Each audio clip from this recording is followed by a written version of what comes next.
Olá, pessoal. Vamos agora iniciar uma sequência com a correção das questões relacionadas a esse módulo que trabalhamos agora. Dá uma olhadinha aqui no material, acompanhe comigo. Conseguiu resolver? Ficou com muita dúvida aí? Acompanhe então a resolução. Vamos iniciar aqui fazendo a leitura da primeira questão. Veja só. No que tange à contabilização de operações contábeis, julgue os itens subsecutivos. Em uma aplicação financeira com juros pré-fixados, o valor correspondente aos juros deve ser reconhecido em conta de juros ativos a transcorrer e transferido para o resultado pelo transcurso do prazo. E aí? Questão correta, essa questão aqui ela está certa. Como nós estamos falando de um juros pré-fixado, significa que no momento da aplicação você já sabe qual é o valor de juros que vai render. Então, se você já sabe, registra em aplicação financeira o valor bruto e vai registrar a saída de dinheiro da tua conta bancária, por exemplo aqui, valores aleatórios, tá? E vai registrar também juros ativos a transcorrer. Estamos falando de uma receita a transcorrer, certo? E quando que eu vou transferindo esse valor de juros ativos a transcorrer por resultado? À medida que o tempo vai passando, à medida que ocorre o transcurso do prazo. Então, se essa aplicação aqui for feita pelo período de 2 meses, por exemplo, a cada mês que passa, você transfere uma parcela desses juros para o resultado em uma conta de juros ativos, que é uma conta de receita com juros. Nesse exemplo aqui, eu iria transferir um valor de quanto a cada mês? R$1.000. A cada mês eu transfiro uma parcela dessa receita no resultado. Ao final do período de aplicação, você já vai ter transferido todo esse valor de receita para o resultado, e a única coisa que vai aparecer no teu balanço patrimonial é o valor total da aplicação. Lembra que fizemos essa atividade durante a aula? Então, primeira questão está correta. Vamos aqui para a questão 2. No que tange à contabilização de operações contábeis, julgue os itens subsecutivos. Suponha que uma empresa tenha realizado vendas em moeda estrangeira no valor de $100.000, com cotação do dólar norte-americano na data da transação, na data da venda, de R$ 2,35 para cada dólar. E que ao final do exercício, antes da liquidação da operação, o real tenha sofrido uma desvalorização de 2% em relação ao dólar. Nessa situação, a empresa deverá registrar uma receita de variação cambial no valor de R$ 4.700. Cuidado com essas questões de variação cambial. Eu chamei sua atenção durante a aula para o seguinte: você não pode decorar que uma desvalorização do real gera receita ou gera despesa, não. Você sempre tem que analisar o ponto de partida da questão. Aqui nós estamos falando de uma venda, portanto, de valores a receber, certo? Veja que na data da transação, a venda foi feita pelo valor de $100.000 e que o real custava 2,35. Então, na data da transação, nós registramos um valor a receber de 235 mil. Mas ao final do exercício, o real sofreu uma desvalorização. O que aconteceu ao final do exercício?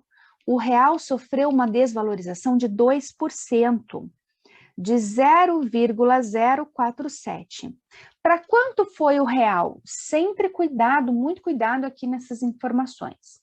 Se o real sofreu uma desvalorização, significa que hoje o dólar ele está mais caro. O real desvalorizou. Portanto, hoje, $1 equivale a 2,397 reais. Se o real desvalorizou, então está mais caro comprar dólar. E aí, para quanto foi o teu valor a receber? $100.000 vezes 2,397, o teu valor a receber hoje é de 239.700. ok? Na data do fechamento, os teus valores a receber relacionados a essa venda foram para 239.700.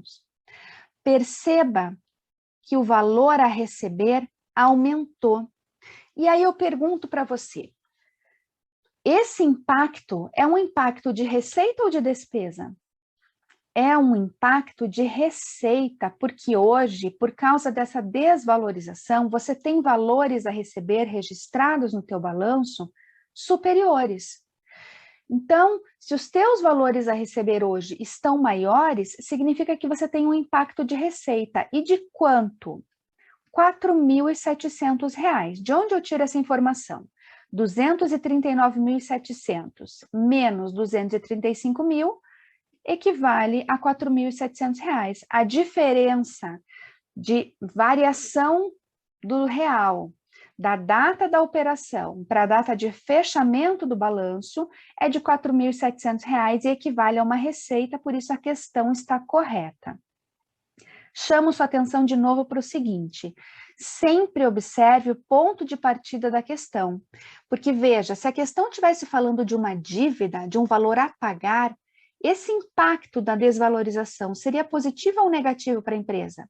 Aí não seria bom, porque aí o teu valor a pagar seria mais caro, você teria que desembolsar um valor superior para conseguir quitar essa dívida em moeda estrangeira. Então, não seria impacto de receita, aí nós teríamos um impacto de despesa. Então, sempre cuidado e analise essas questões de variação cambial com base no ponto de partida da questão.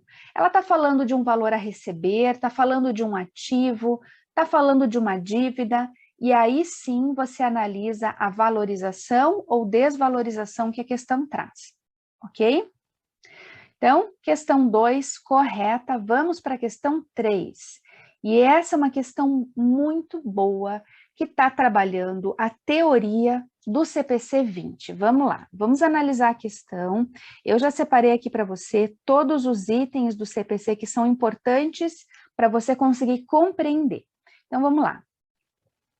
Uma grande indústria em fase de expansão, por razões estratégicas, decidiu pela construção de uma nova unidade produtiva, ao invés de ampliar o atual parque industrial, adquirindo 3 terrenos para construir a nova unidade fabril com financiamentos de longo prazo.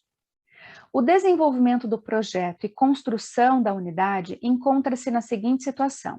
Então, o terreno A está em fase de licenciamento ambiental, o terreno B em fase de terraplanagem para o nivelamento do terreno, indispensável à construção das unidades produtivas, e o terreno C não precisa de licenciamento ambiental e, como é destinado à construção das unidades para a estocagem dos produtos, a terceira fase do projeto, nada está sendo feito nele.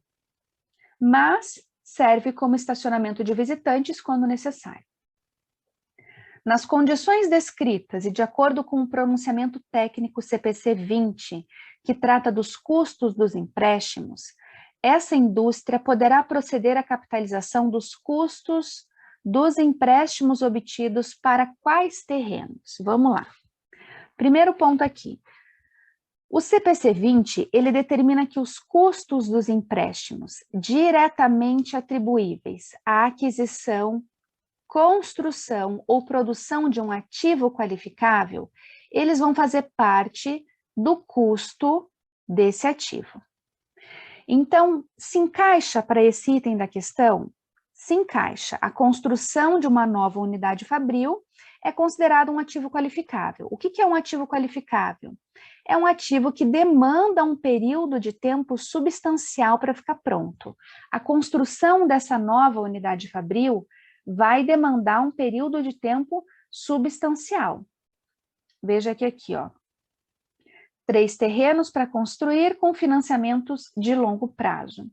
Mas a questão não chega a trazer um prazo para a construção desse terreno. E como que eu sei, portanto, que isso é um ativo qualificável? Porque está aqui, ó, item 7, dependendo das circunstâncias, um ou mais seguintes ativos podem ser considerados ativos qualificáveis. E na letra B, ele traz plantas industriais, para manufatura, que nada mais é do que uma fábrica, uma unidade produtiva, é o local onde a produção ocorre. Até aqui tudo bem, né?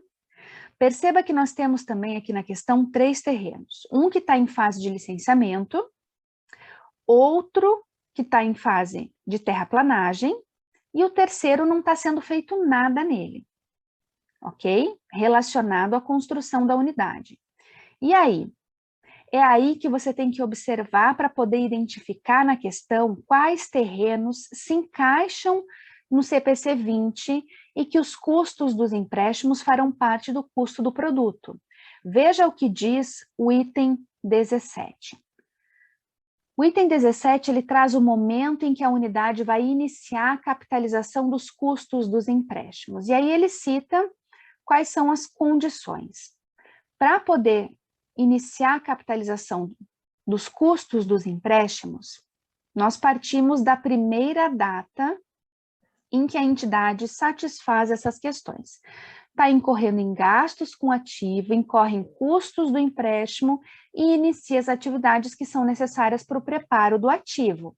Então, já podemos começar a capitalizar os custos desses terrenos. Mas de todos eles? Não. Tem terreno que não se encaixa em conceitos do CPC para que a gente possa capitalizar os custos. E qual é? Veja, no item 19, ele cita quais são as atividades aqui necessárias ao preparo do ativo. O que inclui? Inclui trabalho técnico e administrativo anterior ao início da construção física, tais como atividade associada à obtenção de permissões para o início da construção. Então, o terreno A, que está em fase de licenciamento, ele vai se encaixar? Se encaixa. O terreno A se encaixa e no terreno A nós já começamos a capitalizar os custos. Terreno B, também ele está em fase de terraplanagem. Então, começamos a capitalizar.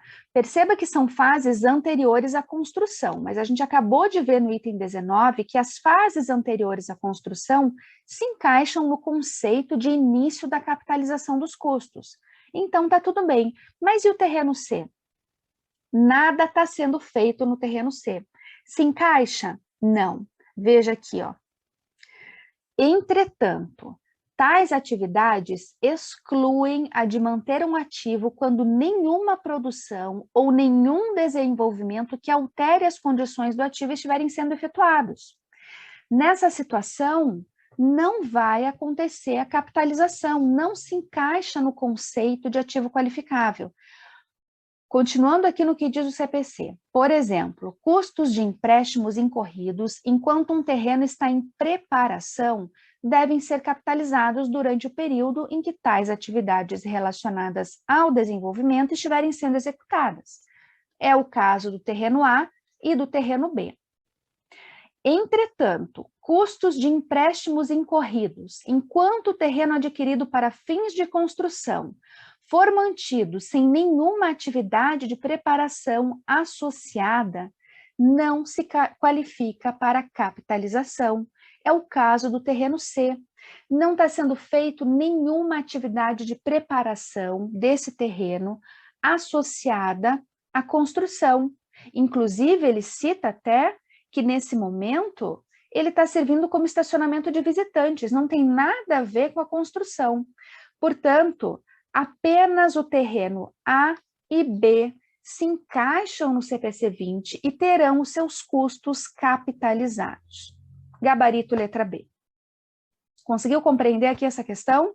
Veja que a gente trabalhou todo o raciocínio do pronunciamento, grifa aí no teu pronunciamento esses itens, é importante para você conseguir raciocinar essa questão, ela é muito boa para trabalhar a teoria. Beleza? Vamos agora para a questão 4, que diz o seguinte.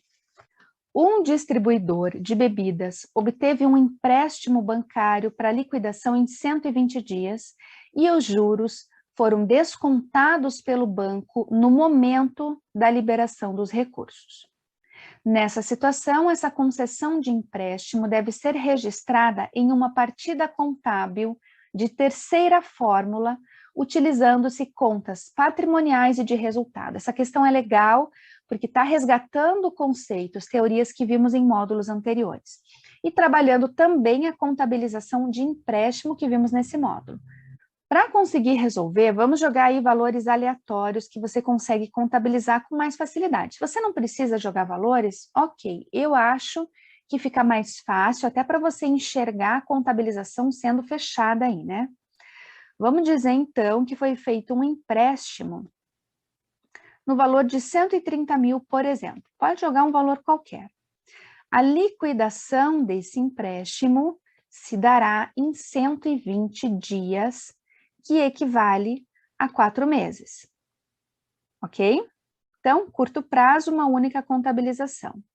Os juros foram descontados no momento da liberação. Vamos jogar aqui uns juros, por exemplo, de 10 mil reais.